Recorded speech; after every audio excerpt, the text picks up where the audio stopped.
오늘은 요한복음 통달하기 4번째 시간입니다. 예수님과 니고데모의 만남입니다. 니고데모의 만남을 통해서 거듭남이 무엇인지 사건을 통해서 성경은 우리에게 보여주고 있습니다. 요한복음 3장 1절에 보면 유대인 중에 바리새 지파의 지도자였던 니고데모가 예수님을 밤중에 찾아옵니다. 그러면서 예수님, 당신이 하나님께로부터 온 사람인 줄 우리가 압니다.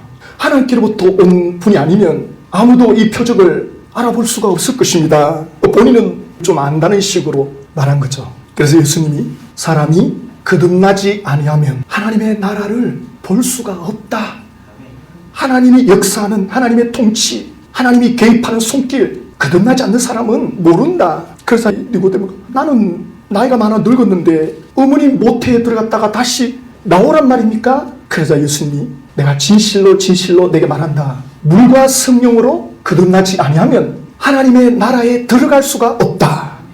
천국에 들어갈 수가 없다는 거예요. 그러면서 육으로 난 것은 육이요 영으로 난 것은 영이니라. 거듭남의 이 말이 무슨 말인지 놀랍게 여기지 마라. 지금 니고데모는 무슨 말인지 못 알아들어요.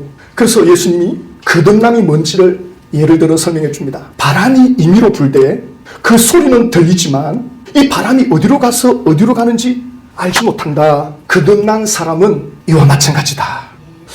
지금 무슨 말씀이십니까? 전혀 못 알아듣죠. 그래서 예수님이 너는 유대인의 지도자로서 어찌 이것을 모르느냐? 그러면서 예수님이 결론을 내려요. 모세가 광야에서 뱀을 든 것 같이 인자도 들려야 하리니 누구든지 저를 믿으면 영생을 얻으리라. 그래서 이 거듭남이라고 하는 것, 중생이라는 표현을 쓰죠. 위로부터 태어났다. 다시 태어났다. 윤리 도덕 차원이 아니죠. 영이 거듭나버린 거죠. 요한복음에서만 이 거듭남을 설명합니다. 마태, 마가, 누가에는 없어요. 사도 요한은 예수님이 하나님의 아들이시고 그분이 이 땅에 오셨는데 이 예수님이 왜 오셨나? 핵심을 말하고 싶은 거예요. 그게 바로 영생이고 구원이고 하나님의 자녀고 거듭남이고 이게 다 같은 말입니다. 마태복음에서는 어린아이와 같지 아니하면 하나님 나라에 들어갈 수 없다. 마태는 그렇게 표현해요. 그래서 사도 요한은 요한복음 1장 14절에서 말씀이 육신이 되어 우리 가운데 거하시네. 우리가 그의 영광을 보니 아버지 독생자의 영광이요 그 은혜와 진리가 충만하더라. 은혜와 진리, 하나님의 그 사랑, 또 예수님은 변함없는 진리, 그걸로 충만하다. 그분이 이 땅에 오셨다. 그래서 이 예수님을 영접하면 하나님의 자녀가 되는 권세가 주어진다. 그리고 이제 2장으로 넘어가면 잔치집이 나오죠. 포도주가 떨어졌어요. 예수님이 이 잔치집에 오셔가지고 물로 포도주를 만듭니다. 예수님은 이런 분이시다. 오늘 우리 인생에 기쁨이 떨어지고 문제가 생겨도 예수님은 무에서 유를 만드는 분이시다. 우리가 믿는 예수님은 이런 분이시다. 그리고 예수님은 바로 성전에 가서 이 성전을 헐라 내가 3일 만에 일으키리라. 성전을 통해서 하나님께로 나아가는데 이제 예수님을 통해서 하나님께로 나아갈 수 있다는 것을 사도 요한은 지금 말씀하는 거죠. 바로 이분이 하나님의 아들이시다. 그리고 이제 요한복음 3장으로 들어가는 거예요. 바리새인 중에 니고데모라는 사람이 있으니 유대인의 지도자라. 이 사람은 지도자입니다. 아주 모범적인 사람입니다. 유대인 중에 바리새파가 있는데 다 문제가 있는 사람들 아니에요. 일주일에 2번 금식하고 하루에 3번 기도하고 구제하고 그렇게 지키는 분들이 있어요. 니고데모가 밤에 예수님을 찾아오죠. 밤중에 캄캄한 칠흑같이 어두운 밤에. 왜냐하면 지도자거든요. 지금 바리새파 사람들은 예수님을 욕하고 있거든요. 그러니까 남의 눈이 의식이 되는 거죠. 남의 눈을 피하고 남들의 구슬수에 오르지 않기 위해서 예수님에게 찾아왔고 또 자기는 정말 그렇게 경건한 삶을 살았기 때문에 하나님을 좀 안다고 생각하고 말씀을 한 거죠. 근데 예수님은 거듭나지 아니하면 하나님 나라를 볼 수 없다. 사람이 어떻게 거듭날 수 있습니까? 2번 어떻게 태어납니까? 그러자 물과 성령으로 거듭나지 아니하면 하나님 나라에 들어갈 수가 없다. 천국에 들어갈 수가 없다는 거죠. 물과 성령으로 거듭나야 된다. 그래서 물과 성령으로 거듭나는 거 가지고 여러 가지 의견들이 좀 있습니다만 어렵게 생각할 필요 없습니다. 하나님에 의해서 태어나는 겁니다. 그러니까 구약 시대의 에스겔 선지자가 이런 예언을 하죠. 36장 25절에 맑은 물을 너희에게 뿌려서 너희를 정결케 하되 곧 너희 모든 더러운 것에서와 모든 우상 숭배에서 너희를 정결케 할 것이나 물을 뿌려서 죄사함 받는 의식을 해라. 그래서 세례 요한이 백성들에게 죄를 지적할 때 우리가 그 어떻게 하면 죄 용서 받을 수 있겠습니까? 그래서 요단강에서 세례를 베푸는 거죠. 근데 그 세례를 베풀면서 사도 요한은 에스겔서에 그 나오는 말씀을 인용하죠. 36장 26절에 보면 또 새 영을 너희 속에 두고 새 마음을 너희에게 주되 너희 육신에서 굳은 마음을 제어하고 부드러운 마음을 줄 것이며, 그러니까 물로 죄를 씻고 그러면 하나님의 성령이 마음에 들어와서 마음이 부드러워질 것이고, 그러면 그들이 지금처럼 이렇게 완악하게 하나님을 배반하지 않을 거다. 딱 그 말씀하는 거죠. 그래서 세례 요한이 이제 물세례를 주면서 나는 물로 세례를 주거니와 내 뒤에 오신 이는 불과 성령으로 세례를 준다. 예수님께서 니고데모에게 육으로 난 것은 육이고 영으로 난 것은 영이다. 그러니까 육신으로 태어나가지고 아무리 육신적인 열심, 종교적인 열심 그거 가지고 거듭날 수 있는 게 아니다. 의식을 아무리 지켜도 거듭나는 게 아니다. 성령으로 거듭나야 된다. 영은 영이고 육신은 육신이다. 니고데모가 이 무슨 말인지 모르는 거죠. 그래서 예수님이 거듭나야 되겠다는 말을 너가 놀랍게 여기지 마라. 그러면서 바람이 임의로 불 때 소리가 어디서 나는지는 안 들리지만 어디서 와서 어디로 가는지 알지 못하나니 성령으로 난 사람은 다 그러니라. 그러니까 바람 소리는 들어도 바람이 눈에 안 보이잖아요. 바람은 눈에 안 보이는데 지나가면 흔적이 남아요. 나뭇가지가 흔들리고 구름이 움직이잖아요. 다 바람에 의해서 일어나는 현상이죠. 그러니까 성령으로 난 사람은 이와 같다. 성령으로 거듭난 사람은 이렇게 바람같이 지나간다. 근데 사람이 변화된다. 그래서 이 니고데모가 이게 어찌된 일입니까? 그래서 예수님이 결론 내리기를 모세가 광야에서 뱀을 든 것 같이 인자도 들려야 하리니 누구든지 저를 믿으면 영생을 얻으리라. 자, 여기서 니고데모는 거듭났을까요? 안 났을까요? 이 니고데모는 영생을 얻었을까요? 얻지 않았을까요? 생각해 볼 필요 있죠. 근데 그 니고데모에 대해서 요한복음 7장에 나옵니다. 바리새파 사람들이 모여가지고 예수의 소문을 듣고 하나님을 모독하는 자다. 이 사람을 심판해야 된다. 그러자 니고데모가 아니 우리 율법에 소문만 듣고 그렇게 심판하는 게 있느냐? 사람을 데려놓고 한번 직접 신문을 해야지. 니고데모가 예수님 편을 드는 거예요. 이거 보통 일이 아닙니다. 그리고 예수님이 십자가에 운명했을 때 빌라도가 시체 가져가라. 그랬을 때 아리마대 요셉하고 니고데모가 이 시체를 챙기고 동굴 속에 모시는데 니고데모가 모락을 가지고 나갑니다. 또 침향을 가지고 나갑니다. 이 모락은 예수님이 탄생했을 때 동방 박사들이 갖고 온 모락이죠. 대단한 가치가 있는 거예요. 또 침향은 그 옥합을 깨트린 그 시신이 부패되지 않도록 모락을 바르고 또 향기가 나도록 침향을 바르는 거예요. 이거 보통 헌신이 아니죠. 그래서 바람이 임의로 불 때 소리는 들리는데 어디서 와서 어디로 가는지를 알지 못한다. 그 사건을 지금 요한복음 3장에서 보여주시고 그 다음에 요한복음 4장에 가면 예수님은 또 한 번 그 스토리를 통해서 거듭남이 뭔지 어떻게 해야 사람이 구원받는지. 그래서 오늘 제목이 오늘부터 날마다 거듭나는 축복이 있기를 주의 이름으로 축복합니다. 아멘. 우리가 예수 믿음으로 거듭났지만 계속적으로 거듭나야 된다는 것을 또 여기서 말씀하고 있는데요. 그래서 사도 요한은 니고데모 사건 이후에 4장으로 넘어갑니다. 사람이 어떻게 변화되는가, 바람같이 성령이 어떻게 부는가, 이런 걸 보면서 만약에 이 방송을 보는 분들 중에 거듭나지 못했다면 거듭나는 게 뭔지, 영생을 얻는 게 뭔지, 구원받는 게 뭔지를 확실하게 알게 되는 시간 되기를 축복합니다. 요한복음 4장입니다. 지금 3장과 4장은 연결되어 있습니다. 니고데모가 어떻게 변화됐는가, 그리고 여기는 어떻게 거듭나는가. 유대인의 지도자고 니고데모는, 이 여인은 니고데모와 정반대되는 여인이죠. 예수님께서 사마리아 지역에 들어가서 우물가에 앉아 있습니다. 이때가 낮 12시입니다. 원래 이 시간에 물기르러 오지 않죠. 그런데 이 여인이 이 시간에 온 겁니다. 그런데 예수님이 여인에게 말을 겁니다. 여자여, 나에게 물 좀 달라. 그러자 이 여인이 아주 기분 나쁘다는 식으로, 아니 당신은 유대인의 남자인데 우리 사마리아 사람을 개취급하지 않습니까? 상종도 안 하면서 오늘 여기 앉아가지고 지금 저한테 작업을 거시는 겁니까? 왜 말을 걸어요? 아주 기분 나쁜 표현을 할 수밖에 없죠. 유대인들은 사마리아 지역으로 들어가지 않습니다. 아주 더럽게 여깁니다. 이 지역은 아수리아의 지배에 의해서 혼혈족이 사는 그런 지역이죠. 개처럼 여깁니다. 그러니까 이 여인이 굉장히 기분 나쁘죠. 이 사람이 장난을 치나 지금. 그런데 예수님이 이렇게 말씀합니다. 만약에 지금 내가 물 좀 달라는 이가 누군 줄 알았더라면 오히려 당신이 나에게 물 좀 구했을 것이다. 그 여자가 웃기는 소리 하지 마십시오.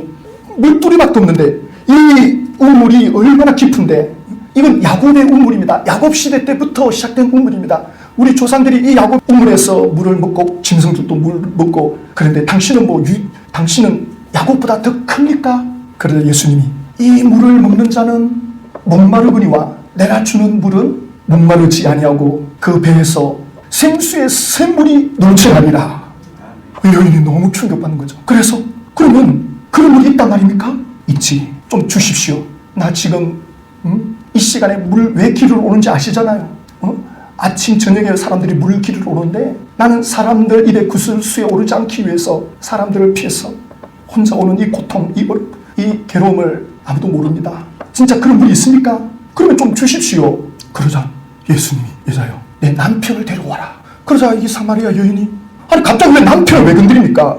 왜 남의 가정사를 말씀합니까? 왜냐하면 가정에 대한 상처가 있거든요. 결혼을 5번 실패했잖아요. 지금 만나서 사는 6번째 남자도 그냥 오다 가다 만난 사람이 언제 떠날지도 모르는데 그래서 이 여인이 나 남편 없습니다. 그래서 예수님이 여자여 내 말이 옳도다. 너는 진실을 말했다. 그래 당신은 결혼 5번 실패했지. 지금 남편도 남편 아니야. 여인이 깜짝 놀란 거죠. 아니 그거 어떻게 하십니까? 내가 보니 당신은 선지자로소이다. 이건 하나님이 가르쳐 주셔야만이 알고 있는 것 같은데요. 그래서 이 여인이 예수님께 물어요. 그러면 제가 한 가지 물어보겠습니다. 우리 사마리아 사람들은 이 그리심 산에서 예배를 드려야 된다 그러고 유대 나라 당신들은 예루살렘 성전에 와서 예배를 드려야 된다는데 도대체 어디에서 예배를 드려야 하나님이 받으십니까? 저는 하나님을 만나고 싶어요. 하나님의 은혜를 입고 싶습니다. 하나님의 은혜를 체험하고 싶습니다. 그래서 예수님이 여자여 내 말을 믿어라. 이 산에서도 말고 예루살렘에서도 말고 하나님께 예배할 때가 오느니라. 너는 알지 못하는 것을 예배하거니와 우리는 아는 것을 예배한다. 왜냐하면 구원이 유대인에서 나기 때문이다. 그리고 아버지께서 참으로 예배하는 자를 찾으신다. 우리가 영과 진리로 예배할 때가 오나니 곧 이때라. 아버지께서는 자기에게 이렇게 예배하는 자를 찾으시느니라. 하나님은 영이시니 예배하는 자가 신령과 진정으로 예배할지니라. 그러자 이 여인이 저도 들어서 압니다. 메시아 또 우리가 기다리는 그리스도 구원자 그분이 오면 지금 이 모든 것들을 가르쳐 주신다고 하셨습니다. 그러자 예수님께서 다시 한번 이 여인에 말합니다. 여자여 내 말을 믿어라. 내가 바로 그이라. 이 여인은 이걸 받아들이기가 쉽지 않습니다. 아니 우리 조상들이 말하는 그 메시아 또 우리 시대 사람들이 말하는 그 그리스도 구원자가 당신이라고요? 웃기는 소리 하지 마십시오. 뭘 믿고 나는 너의 가정을 한다. 너는 5 남편 전쟁에서 2 사람 죽고 또 2번 3번 또 다 억지로 해서 실패했다. 그러니까 예수님과 이 여인은 잠깐 대화한 걸로 기록되고 있지만 많은 대화들이 있죠. 충분히 그런 이야기가 예수님이 해줄 수 있죠. 그래서 이 여인은 남의 사정을 말하지 마세요. 남의 가정을 건드리지 마세요. 왜 남의 집 말합니까? 여자여 당신이 왜 이 자리에 오는지 이 시간에 여기 왜 오는지 내가 알고 있다. 사람들의 눈을 피해서 남들은 너를 과시하고 무시하지만 나는 너를 이미 알고 있었고 지금 이 시간에 여기에 나온다는 걸 내가 알고 미리 나와서 앉아있다. 그 요한복음 4장에 보면 영어 성경에 will go라는 말이 있습니다. 예수님이 저자들 보고 사마리아로 들어가자. 아니 예수님 사마리아는 유대인들 남자들 안 들어갑니다. 내가 사마리아로 들어가야 하리라. 강력한 의지를 will go라는 표현을 쓰죠. 나는 꼭 들어가야 된다. 제자들은 이해 안 됐죠. 그럼 예수님 요 우물가에 앉았겠어요? 우린 가서 양식을 도시락을 좀 준비해 오겠습니다. 그래서 이 여인이 당신이 그리스도란 말입니까? 당신이 나 때문에 여기 왔단 말입니까? 아니 나 같은 여자가 뭔데? 왜 당신이 나를 찾아오십니까? 아니 내가 무엇이건데 이렇게 기다리시고 이렇게 찾아오시고 제자들이 마침 오죠. 지금 감격하는 마음으로 동료로 내려갑니다. 지금 니고데모는 예수님을 찾아왔잖아요. 그런데 이 여인에게는 예수님이 찾아가는 거예요. 아무도 환영하지 않는 이 여인, 동네 사람들이 전부 무시하는 이 여인, 나는 너를 알고 있다. 그래서 이 여인이 구원자가 그리스도가 메시아가 나를 찾아왔단 말입니까? 이 소식을 나는 동네 사람들에게 알려야 됩니다. 그래가지고 그 물동이를 던져버리고 동네로 뛰어들어가잖아요. 여러분 내가 메시아를 만났습니다. 구원자가 저를 찾아왔습니다. 그때 예수님의 제자들이 아니 지금 이 물동이를 왜 배를 두고 갑니까? 저에게는 지금 이 물동이가 중요하지 않습니다. 내가 그렇게 그리는 그 메시아 구원자가 저를 찾아왔습니다. 저를 만나주셨습니다. 오늘 저 여러분들을 찾아오셨습니다. 그래서 요한복음 3장 16절에 하나님이 세상을 이처럼 사랑하사 독생자를 주셨으니 이는 누구든지 저를 믿으면 멸망치 않고 영생을 얻게 하려 하십니다. 우리가 구원을 받기 위해서는 1차적으로 하나님이 먼저 계시해 줘야 돼요. 네. 하나님이 먼저 보여주시고 나타나 주셔야 됩니다. 그것이 먼저 예수님이 찾아오십니다. 예. 그 객관적 계시가 먼저 있고 그 다음에 주관적 계시로 내 눈이 열리는 겁니다. 성령이 바람같이 지나가는 거예요. 니고데모가 언제 거듭났겠습니까? 예수님을 만났을 때, 아니면 집에 돌아갔을 때, 아니면 그 후에 바람같이 지나가기 때문에 아무도 모르는 거예요. 어느 날 갑자기 그는 예수님 편을 들고 있는 거예요. 그리고 신천지는 이 5 남편 만난 거 가지고 교회를 5번 옮겨 다닌 거, 그리고 신천지를 찾아가지고 구원받았다, 이렇게 나옵니다. 이렇게 해석합니다. 아까 신천지 만났을 때 총회장 사망은 나올 겁니까? 생각해 보겠다 그랬죠. 그 말씀 하기 전에 이 말씀 해야 돼요. 총회장님 계시록 2장 3장을 다 이기셨다던데 맞죠? 맞다 그래요. 생명과실도 드시고 이미 2장 3장을 12가지 복을 받았으니 총회장님은 사망할 수가 없는 분이에요. 그거 믿고 있죠? 그러면 제대로 믿고 있습니다. 아주 극찬을 해주는 거예요. 극찬을. 그리고 절대 그분은 사망할 수 없습니다. 그럼 그분이 당신 좀 아시네요. 근데 혹시 만약에 떠나시면 이거 다 거짓입니다. 맞죠? 말을 못합니다. 그때 봅시다. 약속합시다. 라고 헤어지는 건데, 예수님이 이런 여인을 찾아오시고 성령님이 언제 들어갔는지 몰라요. 한순간에. 그래서 구원받는 거, 교회를 얼마나 다녀야 됩니까? 신천지 분한테 물으면 대답을 못해요. 왜냐하면 신천지 교리를 배워야 되고 계시록 말씀을 새겨야 되고 대답을 못해요. 얼마를 해야 구원받습니까? 그럼 배워야죠. 성령은 바람같이 0.1초만 걸려요. 성령의 역사는 한순간에 성령이 그들의 눈을 열어놓습니다. 요한복음 7장에 가면 예수님이 명절 끝날에 예수께서 외쳐 이르시되 누구든지 목마른 것은 내게로 와서 마시라. 나를 믿는 자는 성경의 이름과 같이 그 배에서 생수의 강이 흘러나리라. 그래서 예수 믿는 사람들이 전도할 때 예수님을 말씀하면 성령이 개입합니다. 그러나 거짓 진리를 말하면 미혹의 영이 들어옵니다. 세뇌당합니다. 그러나 예수 그리스도의 진리를 들으면 성령이 눈을 열어준다. 내가 예수를 처음 믿었으면 우리 가족들이 아직 안 믿으니까 어떻게 해야 돼요? 예수님을 의지하고 예수 이름으로 기도합니다. 성령님이 역사해 주시기를. 그런데 그렇게 기도하는 분들은 돌아와요. 이 지나고 보면 야, 저 사람이 돌아올까? 돌아옵니다. 예, 계속 기도하고 포기하지 마십시오. 물이 언제 끓습니까? 100도씨 99도까지 올라가도 꿈쩍을 안 해요. 그 양이 채워져야 돼요. 포기하지 말아야 됩니다. 구원은 하나님 하시는 일입니다. 주님이 찾아가십니다. 성령이 계속 그 마음을 두드립니다.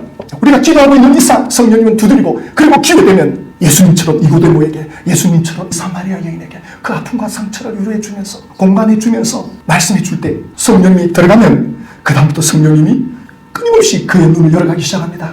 예, 그래서 우리는 포기하지 마시고 기도하시고, 또 우리가 거듭났으니까 날마다 거듭나는 자리로 들어가기 위해서는 끊임없이 예수님을 믿어야 됩니다.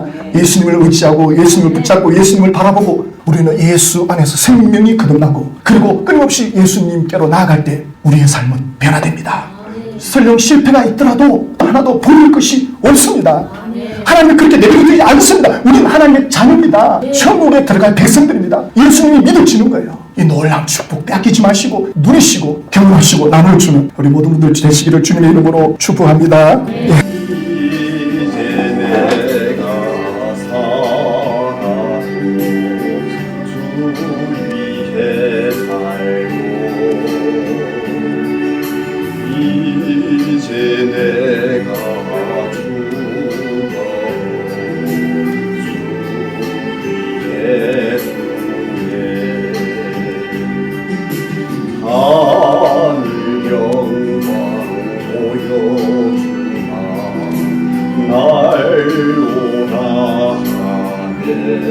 아멘. 할렐루야 찬송하며 주께 갑니다. 그러므로 나는 사나 죽으나 주님의 것이요 사나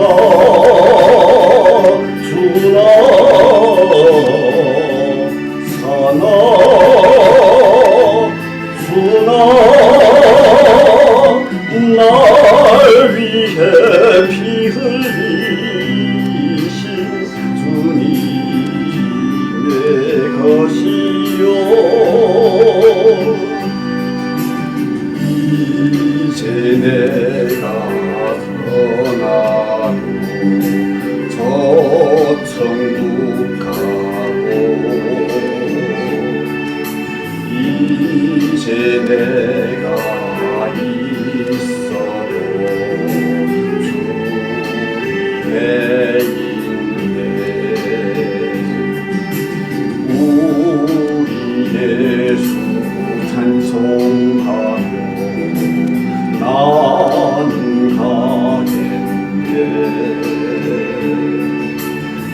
천사나 팔불며 아주 나오네.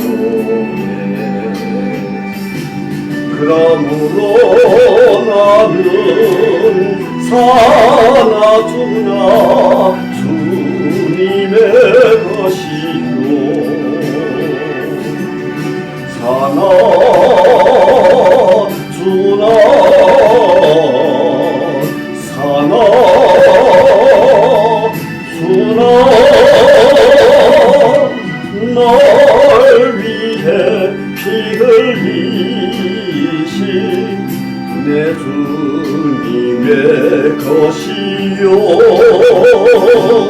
그러므로 나는 사나 두나 주님의 것이요 사나 주나 사나 주나 날 위해 피 흘리신 내 주님의